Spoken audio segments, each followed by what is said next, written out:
কথায় আছে যে ডেস্টিনেশনের থেকে জার্নিটা বেশি ইম্পর্ট্যান্ট হয়, আর এই স্পেশাল মোমেন্টটাকে যত ভালোভাবে আপনি চেরিশ করবেন অ্যান্ড এনজয় করবেন ততই ভালো আপনার মেময়ের হয়ে থেকে যাবে। তো চলুন দেখা যাক আজকে আমরা সকলে মিলে এনজয় করি কোনটাকে, ডেস্টিনেশন না জার্নি। চলুন, আমাদের ক্যাব এসে গেছে, আমরা যাচ্ছি এখন আমাদের ডেস্টিনেশনে। অনেকক্ষণের পরে, অনেক অধীর আগ্রহের পরে আমাদের এখানে ক্যাবও অলমোস্ট চলে এসছে। ওখান থেকে জাস্ট ইউটার্ন নিচ্ছেন। তো আমরা সবাই হেল এক্সাইটেড যাওয়ার জন্য। হ্যাঁ, দো আমরা একটু লেট হয়ে গেছি then what we have plan for, but ঠিক আছে চলুন যাওয়া যাক, ফাইনালি পৌঁছানো যাক। আর দেন পুরোটাই থাকবে, আমরা খাবার দাবার সব প্যাক করে নিয়েছি যা যা দেখাচ্ছিলাম আমরা। তো এই হয়েছে আমাদের ব্যাগ, দুটোই রয়েছে, একটা ডাফেল ব্যাগে নিতু খেলার জিনিস নিয়েছে অ্যান্ড বাকি অল টুগেদার। অ্যান্ড আমাদের জার্নি স্টার্ট হয়ে গেল। আমরা পুরো বাইপাসটাকে থ্রু যাচ্ছি, কারণ এখান থেকে পৌঁছানোটা তেমনভাবেই পসিবল। অনেক রকমের ওয়েজ আছে, মেথডস আছে যাওয়ার। আমাদের রুবি যে মেন স্টপ আছে, এখান থেকে অনেক এসি বাসেসও যায়, আবার নর্মাল নন এসি বাসেসও যায় যেরকম। আর নিথুর রোজই কলেজে যাচ্ছে, তো ওর সেক্টর 5-এ কলেজ আছে, তো এখান থেকে অনেক বাস পেয়ে যায়, অ্যাভেলেবেল পেয়ে যায়। তো সেভাবে আমরা যেহেতু আমাদের সাথে ব্যাগও ছিলাম, অনেকজনও ছিল, তো সেই হিসাব করে আমরা ক্যাবে নিয়ে নিলাম, which was convenient for us. But অনেক রকমের মেথডস আছে, তার সাথে মেট্রোর কানেক্টিভিটিটাও যখন স্টার্ট হয়ে যাবে ফুল ফ্লেজেড, তখন ওটা আরও ইজি হয়ে যাবে। এই হাওয়াটা কিছু হবে না, যদি একটা আছিস দেখ। ও বাবা, আমার চুল উঠছে, style. Nono is super excited today. হ্যাঁ, নোনো বিরক্ত। সব আমার নিকো পার্ক, এর Nicco park, west side park, Nicco পার্কে চড়বো। সব কি ভালো। হ্যাঁ, চুপ করে বসো না, ভালো নেই। আমরা জাস্ট নিকো পার্কটা ক্রস করছি রাস্তাটা দিয়ে। ও বাবা, বড় আর উপরে মেট্রোর কাজ হচ্ছে। নতুন নতুন হয়েছে মা। হ্যাঁ, আমরা তো বাবারাই করতে হবে। যাই হোক, আমি অলমোস্ট কাছাকাছি পৌঁছে, আরেকটু কিছুক্ষণ দেরি, আরেকটু কিছুক্ষণ বাকি, তো অলমোস্ট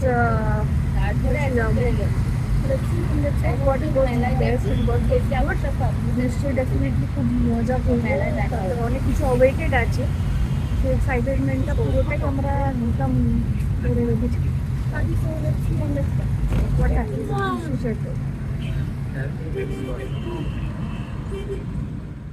এগোতে এগোতে আমরা নিউ টাউনেও ঢুকে পড়েছি, আর কিছুক্ষণের মধ্যে আমরা পৌঁছে যাব ইকো পার্কে। তবে ট্রাফিক খুব একটা নেই, বাট মোর অর লেস রয়েছে, অ্যাবজন সুদিং। সো যাই হোক, সামনে আমাদের এখন দেখতেই পাচ্ছেন একটা বৃহত্তম বিশ্ব বাংলা গেট। এখানে আমাদের আপাতত আসা হয়ে ওঠেনি এত বছরে, but definitely will think about. এই এরিয়াটা, জায়গাটাই পুরো আইটি হাব বলে জানা যায়। অ্যান্ড বিশ্ববাংলার ওপরে তো রেস্টুরেন্ট আছে যেখানে আগাম বুকিং করতে হয়, অনলাইন বুকিং করতে হয়, সেটাও নিশ্চয়ই দেখাবো কোনো একদিন, তো আসবো আমরা সবাই মিলে। যাই হোক, আমরা নিলাম লেফট, আমরা এগিয়ে যাচ্ছি। আর এই এতগুলো বছরে, মানে মোরারলেস যদি আমি আরও 10 বছর আগে বলি, তখন এই জায়গাটার রূপই আলাদা ছিল। ইট ওয়াজ কমপ্লিটলি ব্যারেন, আর অনেকই খালি খালি ছিল।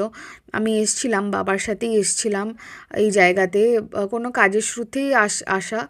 আর এখানে আরেকটা পারপাসের জন্য এসছিলাম আমরা। এখানে একটা BMW শোরুম আছে, ডেফিনেটলি হালকা দেখতে পেলে নিশ্চয়ই দেখাবো।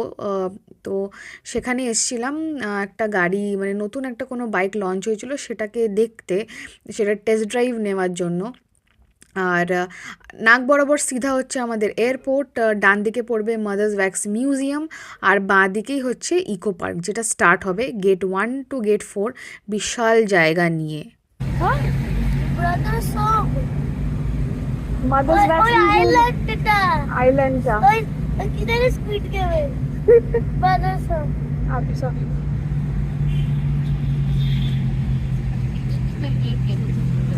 এদিকেই ছিল হচ্ছে আপনার হুইলস।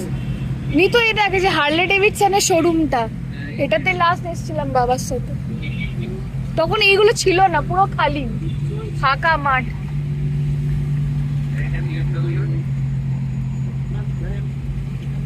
দশ বছর আগে, and there's the development.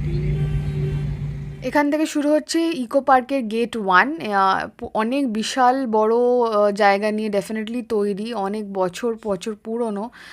R gate 1-এ usually যেটা মেলা গ্রাউন্ড হয় বা আপনার ইন্টারন্যাশনাল কোনো জুয়েলারি ফেস্টিভ্যাল হয় সেগুলোর জন্য, বিআইজিএস সেগুলোর জন্য এই জায়গাটাতেই আপনার মানে ইভেন্টটাকে হোস্ট করা হয় রাদা। আর বাকি পার্কটা শুরু প্রত্যেকটা গেটের সামনে এক একটা করে টিকিট কাউন্টার্স রয়েছে। পুরো ট্যুরিজম পার্ক জিনিসটাকে ভালো দারুণভাবে মেনটেন করা আছে। অ্যান্ড আইফেল টাওয়ারটাও গেট 1-এর সাইডে আছে। ডান দিকে আমার দেখতে পাচ্ছেন this is mother's wax museum. সবই তো দেখাচ্ছি, এদিকে মা বলছে যে এখানে আসা হয় না, আসা হয়ে ওঠে না। ডেফিনেটলি আসবো। এদিকে এসেছি, ডান দিকেও জাস্ট টার্ন নিয়ে দাঁড়াতে অসুবিধা হবেও না, that is for another day. তবে এখানে দেখিয়ে দিই বাস স্টপস রয়েছে, ইজিলি আপনারা আসা যাওয়া করতে পারেন। এটা হচ্ছে গেট 2 যেটা আমরা ক্রস করছি। সো এখানেও আপনার টিকিট কাউন্টার আছে। এখান থেকে ইউজুয়ালি ট্যুরিস্টরা যায়, আমরা যাব গেট 4-এ বিকজ ওখানে 7 ওয়ান্ডার্স রয়েছে। তাই জন্য সেইভাবেই আমাদের প্ল্যানটা করা যে একটা দিক দিয়ে শুরু করব। তবুও বলে রাখছি যে ইকো পার্কটা যেহেতু এতটাই বড়, ওটা পুরোটা আমরা কখনোই কভার আপ করতে পারবো না, মানে একদিনে পুরোটা কভার আপ করা যাবে না, খুবই ডিফিকাল্ট। তো তবুও যতটা হয় ততটা চেষ্টা। আর 7 ওয়ান্ডার্সটা আমাদের তেমনভাবে দেখে ওটা হয়নি, তাই জন্যই আমাদের প্ল্যানিং যে আমরা 7 ওয়ান্ডার্সটা আগে দেখব। এই হচ্ছে গেট 3। এখানে মিষ্টি হাব যেটা খুবই প্রচলিত, অনেকেই হয়তো দেখেছেন, এসেছেন। এটা গেট 3-তে রয়েছে, ইকো পার্ক গেট নাম্বার 3-এর সামনে। আমরা ওটাকেও ক্রস করছি। আপাতত আমরা হেড করছি towards eco park gate number 4। আর এই শুরু হচ্ছে আপনার 7 ওয়ান্ডার্স। এখান থেকেই দেখা যাচ্ছে, মানে কিছুটা দেখাই যাচ্ছে, মানে একদমই কাছাকাছি একটা সাইড মেনটেন করেই ওগুলোকে বানানো হয়েছে, তৈরি করা হয়েছে। কারণ যতটা আমার মনে পড়ছে, আমি যখন লাস্ট এসেছিলাম স্কুল পিকনিক লেভেলে, তখন এই জায়গাটাও পুরো এমটি ছিল, কারণ তখনও 7 ওয়ান্ডার্সটা ক্রিয়েট করা হয়নি, অনেক কনস্ট্রাকশন তখনও চলছিল। আর একটা পোর্শন যেটা চিলড্রেন্স পার্ক বা ফ্লাওয়ার গার্ডেন সেগুলোই ওপেন ছিল, সেখানেই আমরা গেছিলাম। আর এখানে ডেফিনেটলি মেট্রো তৈরি হয়েছে, তাই জন্য ফুট পাথটা অনেকটাই বড় করে দিয়ে চওড়া করে দিয়েছে। So finally we reached. তো চলুন যাওয়া যাক ভেতরে। আরু ইজ এক্সাইটেড। আরে একটা ডায়লগ আছে আমার কাছে, তাই সরি। চলো চলো। একটা ধর নিতে সো চলুন বন্ধুরা ভেতরে ঢোকা যাক। এটা হচ্ছে আপনাদের মেন এন্ট্রি অফ গেট 4। এখানে অনেক কিছু তো খাদ্যর জিনিসপত্র রয়েছে রাখা, তবে শুরু করি, আগে ঢোকা যাক। আর এখানে হচ্ছে আপনার, এখানে যে দুটো আপনি দেখতে পাচ্ছেন, এই গেটসগুলো হচ্ছে আপনার পার্কিংয়ের জন্য। এখান থেকে আপনার টোকেন পাওয়া যায়, যে কত ঘন্টা সেই হিসাব করে আপনার গাড়ির নাম্বার সব কিছু নোট করে ওরা এখানে রাখবে। বিশাল এখানে এরিয়া আছে, বাঁদিকে বাস রাখা আছে, ট্যুরিস্ট বাস রাখা আছে, কারণ অনেক স্কুলের বাচ্চারাও এসছে বা অনেক দূর দূর থেকেও অনেকে আসে মানে ভিজিট করতে, তো তেমন এখানে বাস রাখা আছে। ডান দিকে পুরোটা দেখতে পাচ্ছেন, এখানে পুরোটাই পার্কিং জোন। নিজের গাড়ির যারা নিয়ে আসে এখানে ইউজুয়ালি পার্কিং করে রাখে। আর টুকটাক তো খেলা টেলার অনেক জিনিসই এখানে রয়েছে। সো ফাইনালি আমরা ঢুকছি, আমরা কাটবো আগে টিকিট। টিকিট কাটার পরে আমরা ফাইনালি ভেতরে মেন এন্ট্রি যেটা আছে, সামনে ডান দিকে গেটটা আছে, ওখানে আমরা ঢুকতে পারবো। ভিড় মোটামুটি আছে, ভালো রকমই রয়েছে, শনিবার যেহেতু আর ছুটি রয়েছে, তো অনেকজনই এসছে। কালকের ভিড়টাকে স্কিপ করার জন্য আজকে অনেকে এসে, যেমন কি আমরাও তেমনটাই প্ল্যান করেছিলাম, যেহেতু 26শে জানুয়ারি স্বাভাবিকভাবে ছুটি, তার উপর আবার রবিবার, তো অনেকেই আসবেন। সো এনিহাউ চলুন টিকিটটা কেটে ফেলা যাক। তো এখানে টিকিট আমাদের জন্য সবার, চলো টিকিট হয়ে গেছে কেন, এই তো চলো তো দোকানে চলো, চলো নিয়ে তারপরে ঢুকবো, একসাথে ঢুকবে আরো। হ্যাঁ অনেক এখন বড় হয়ে এসছে তো, এই তো আগে নিয়ে চলো যাওয়া যাক। এই তো আনন্দ। আচ্ছা আসো মা, আসো চলো। Thank you. সো এখানে আমরা আগে একটু নিয়ে নিই স্ন্যাকের জিনিসপত্র, তারপরে আমরা যাব। কাছাকাছি মেট্রো স্টেশনও করছে, ইজি হবে অনেকজনের জন্য আসার জন্য। ছোট ছোট না আপাতত, দেখো এখানে অনেক খাওয়া দাওয়ার জিনিসপত্র আছে। ওই তো সামনে দেখো থামস আপ, লিমকা। লিমকা দিন একটা ছোট। আমরা আছি কিউতে, এখানে বড় লাইন দেখতেই পাচ্ছেন কত বড় কিউটা। তো এখানে করে ঢুকবো, আমাদের যা জিনিস নেওয়া হয়ে গেছে, তারপর আমরা যাবো হচ্ছে ফার্স্টে সেভেন ওয়ান্ডার্স, দেন অনেক বছর পরে so let's have fun going on. তো ওই হচ্ছে লাইন, সো চলুন যাওয়া যাক। পাঁচজন তো পড়েছি, এখানে ভেতরেও খাওয়ার স্টল আছে, যেটা আমরা বাইরে নিয়েছিলাম ভেতর থেকেও নেওয়াই যেত, সেটা এখানেই রয়েছে, আপনারা ভেতর দিয়েও নিতে পারেন আগে এন্ট্রি করে নিয়ে। এখানেই রয়েছে ফুচকার স্টল। তো এখানে শুরু হয়ে গেছে আগে আমাদের খাওয়া দাওয়া, পেট পূজা আগে, পেট পূজাটা আগে করতে হবে, তারপরে এখানে বসার জায়গাও করা আছে, বেঞ্চ ফেঞ্চও আছে, হালকা হালকা রোদ উঠছে, তো আমরা ভেতর ঢুকবো, তারপরে আমরা খাবো। ইয়েস খাবে একটা সেটা নিচে ওই এখানে থাক। এখানে আয়।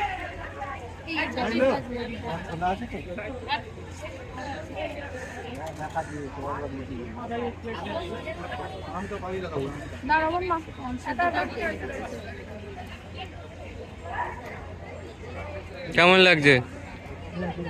এখন কোথায় যাবি? আগে কোনটা দেখবি? পিরামিড ওইখানে ছবি তুলবি তো?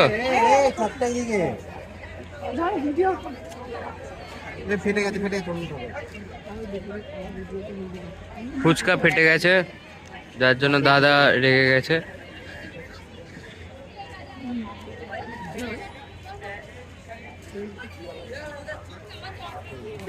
এইখানে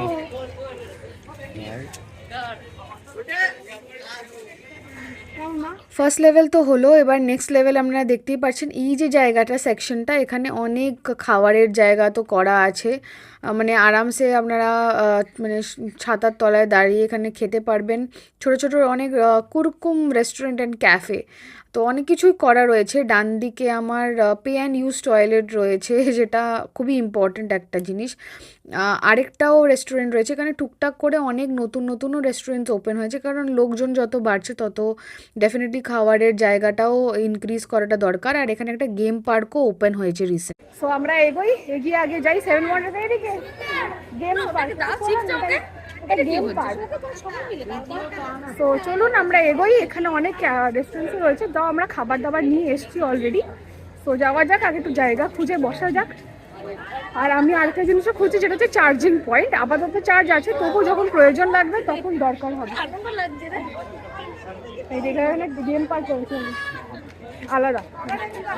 আমরা এসেছিলাম ইন্ডাস ভ্যালি স্কুল থেকে, আমাদেরকে পিকনিকে নিয়ে আসেছিল, গেট 4 থেকে আমরা এন্ট্রি করেছিলাম। তো তখন ডেফিনেটলি ডিফারেন্ট ছিল, এখন আরো অনেক কিছু আপডেট হয়েছে। তো যাই হোক আমরা যাই।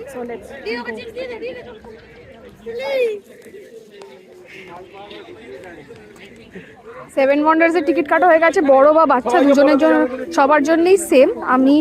আমি নিথু আর ভাই আরুলপুরে যাচ্ছি। এটা হচ্ছে সেভেন ওয়ান্ডার্সের এন্ট্রি।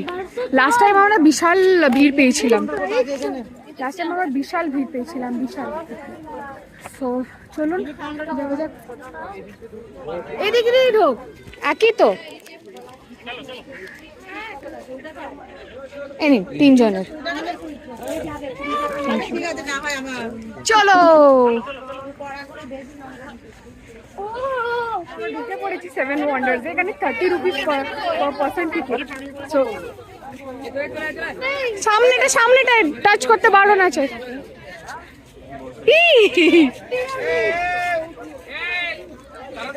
আয় মামা এই সবাই একদিকে। তোকে বলেনি আরে তোকে বলেনি, এরা সব স্কুল থেকে এসছে বাবা।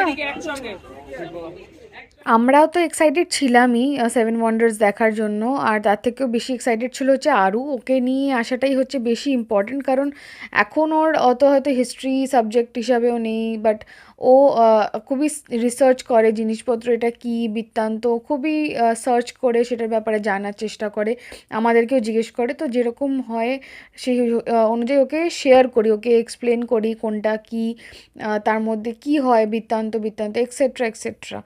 বাট ও আজকে নিজের চোখে দেখছে, মিনিয়েচার ভার্জনই হোক, যাই হোক না কেন, ওর কাছে এটাই হচ্ছে ফার্স্ট ভিজিট। ও ওটাকেই একদম রিয়েল হিসাব করেই দেখছে। তো যাই হোক, এটা একটা পিরামিডের মধ্যে ভেতরে এই জায়গাটাতে আমরা আসিনি আগেরবার। যাই হোক, তো এবার একদম নতুন করে জিনিসগুলো দেখছি, কাছ থেকে দেখছি।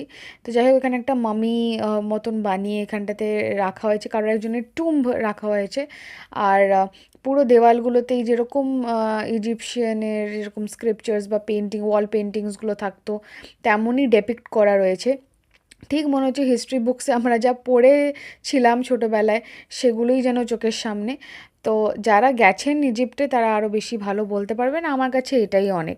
Next we are heading towards Colosseum in the city of Rome, একটা লার্জেস্ট অ্যাম্ফি থিয়েটার, গ্ল্যাডিয়েটার্সের জন্য আরোই জনপ্রিয়, যেখানে কন্টেস্ট হতো বিটুইন মেনস অ্যান্ড অ্যানিমালস। যারা জানেন এটার হিস্ট্রির ব্যাপারে তাদেরকে আলাদা করে কিছু জানানোর নেই, তবে this is one of the wonders and definitely cannot be rebuild.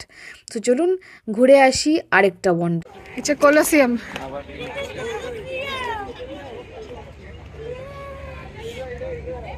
Stepping through এদিক দিয়ে মানে 1.5 ফুটিয়া হওয়ার এক কত সুবিধা। ওরকম দাঁড়া, ওরকমই দাঁড়া। কলোসিয়াম মানে আমাদের সবকিছু ট্যুর হয়ে গেল বিনা ভিসাতে। তবে হ্যাঁ, ধ্বংসস্তূপ যেটাকে বলা হয়েছে, তো এই হচ্ছে বিষয়টা যে ভেঙেছেটা কোথায় এটাই আমরা খুঁজে পাইছিলাম না, যে এই দিক দিয়ে ব্যাপারটা এরকমভাবে ভাঙা হয়েছিল। সেই হচ্ছে কলোসিয়াম। জিনিসটা কিসের জন্য বানানো পুরোটাই ডেফিনেটলি শেয়ার করব। আর্কিটেকচারের ব্যাপারটাই তো definitely different and that has a different হল টুগেদার। আচ্ছা কি This is Colosseum. All through.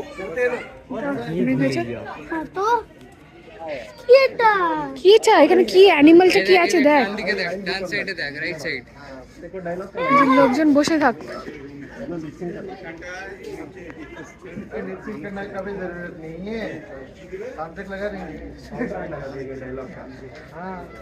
আরো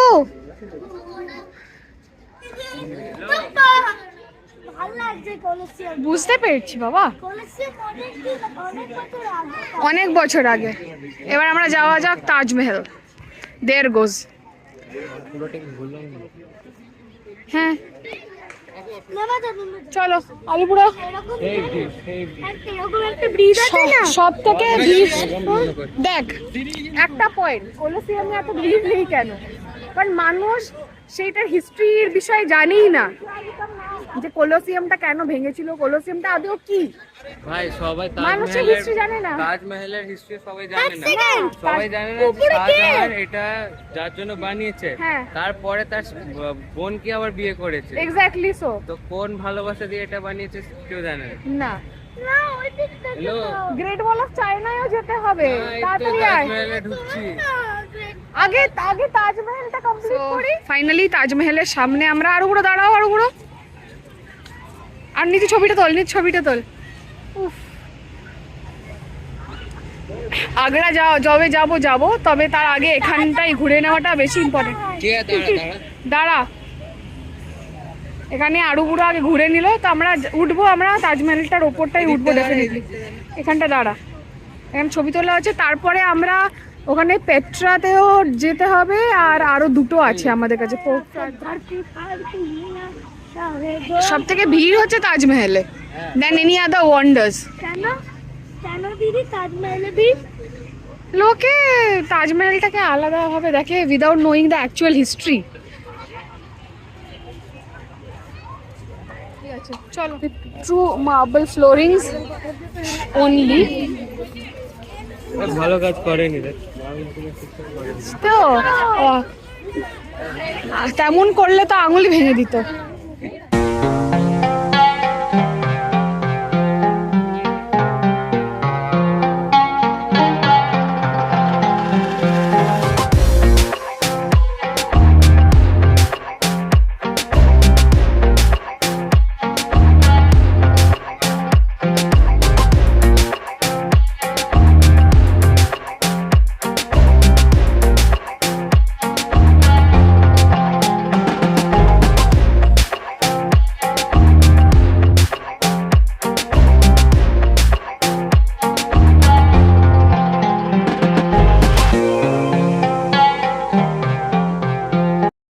আমরা এলাম যেটা হচ্ছে ইস্টার্ন আইল্যান্ডের ডেপিকশন। এখানে অনেক মনিউমেন্টাল স্ট্যাচুজ আছে, অরিজিনাল জায়গায় ওভার 1000 এরকম মনিউমেন্টাল স্ট্যাচুজ আছে, which was created by Rapa Nui inhabitants around 13th 16th century. চ্যাডের নাম। চল নিচে চল, নিচে চল, পালা নিচে পালা। এসে গেছে। এখানটাও এখন ভিড় আপাতত। আর এইদিকে হচ্ছে আমার পেট্রা, জর্ডান। ঘোরো না মা, এই তো আসো, পেট্রাটা দেখে নিই, তারপরে দেখে আবার বেরোবে এই দিকটাতে। এখানে লোকে অনেক বসে পড়েছে, মানে ঢুকেছে একদম, একটু একটু করে ঘুরছে। পেট্রাটা দেখ তুই কি আছে। পেট্রার ভেতরে একটা স্যান্ডউইচের দোকান খুলে নেওয়া হয়েছে, আরে। এটা খুবই ভালো। এই হচ্ছে পেট্রা, এইটা। গেলে তো বুঝতে পারবি। Under the caves and everything you go through. Petra হচ্ছে একটা heritage site since 1985 and it is located between Red Sea and Dead Sea. দেখতে গেলে এটা রক কাট আর্কিটেকচারের জন্যই ফেমাস এত। যাওয়া যাক ভেতরে, ঠিক আছে। দাঁড়াই ছবিটা তুলে কি আমরাও কেন আমরা মিস করবো। এই ইউনেস্কো ওয়ার্ল্ড হেরিটেজ সাইটটা কিন্তু শুধুমাত্র মানে একটা সাইট নয়, এটার রিচ হেরিটেজ, এটার রক কাট আর্কিটেকচার, দেন ওয়াটার সিস্টেমস, তার সাথে রয়্যাল টুমস অ্যান্ড এটার যে স্যান্ডস্টোনের যে কালার, যেটাকে একটা টাইমে রোজ রেড সিটি বলেও জানা যেত, সেইগুলোর জন্যই ফেমাস। আর এটা অলমোস্ট 1812 অবধি মানে ওয়েস্টার্ন ওয়ার্ল্ডের কাছে অতটা ওপেন ছিল না, যার জন্য এর মধ্যে যত সিস্টেম ছিল সব কিছু খুবই কম্প্রাইজড ছিল। ওয়াটারফল আছে তাই না, ওয়াটারফল বুঝি দেবো? ওইটাই যাচ্ছে পুরো থ্রু অ্যান্ড থ্রু আউট। এখন দেখ এই স্ফিংসের সামনেটা পুরো খালি হয়ে গেল। চ চ, খালি হয়ে গেল, এক একজন এক এক দিক দিয়ে ঘুরে বেরোচ্ছে। তো চলুন, আমাদের পেট্রা দেখা হয়ে গেল। এবার ব্রাজিল যাওয়া যাক, এবার ব্রাজিলের দিকে যাওয়া যাক। Finally Brazil we have got. তো চলুন, আরেকটা ওয়ান্ডার হয়ে গেছে দেখা, ব্রাজিলের ট্রিপ ডান। এবার আমরা যাচ্ছি টু চায়না। চলো, গ্রেট ওয়াল অফ চায়না ঘোরা যাক। মনে হচ্ছে যে আমরা অন্য অন্য দেশে গিয়ে এইসব দেখছি। ইয়েস, অল তাজমহলটা মনে অল হলো ইন ওয়ান প্লেস। তাজমহলটা মনে হলো যে ইন্ডিয়া থেকে দেখলাম। ইন্ডিয়াতেই তো আছে তাজমহল। ইন্ডিয়াতে কেন? এইটা তো ব্রাজিলে আছে, এটা তো ব্রাজিলে Let's go. আছে। সো দ্য সেভেন্থ ওয়ান্ডার, এখানে গ্রেট ওয়াল অফ চায়নাটা রয়েছে, অনেকটাই বড়, ডেফিনেটলি এটাকেও কভার করতে একটা টাইম লাগবে। তো আপাতত স্কিপ করছি কারণ ঘড়িতে অলরেডি 2টো বেজে গেছে, বাইরে মারা ওয়েট করছে, ওখানেও যেতে হবে, সবাই মিলে মজা করব।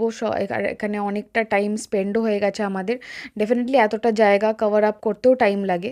সো চলুন আমরা এখন যাই, এখন আমরা লাঞ্চ টাঞ্চ করি, তারপরে বাকিটা পুরোটা শেয়ার করি, দেন বাকিটা ডেফিনেটলি থাকবে আরও অনেক মজা, বাকি পার্কটাও আমরা ঘুরবো। তো আপাতত এই ভিডিওটা আমি এখান অবধি পার্টটা রাখছি, আলাদা আলাদা টুকরোতেই আপনাদের কাছে যাবে। So this is the 7 wonders for you all. Hopefully আপনারা ভালো লেগেছে তো নিশ্চয়ই লাইক, শেয়ার অ্যান্ড সাবস্ক্রাইব নিশ্চয়ই করবে।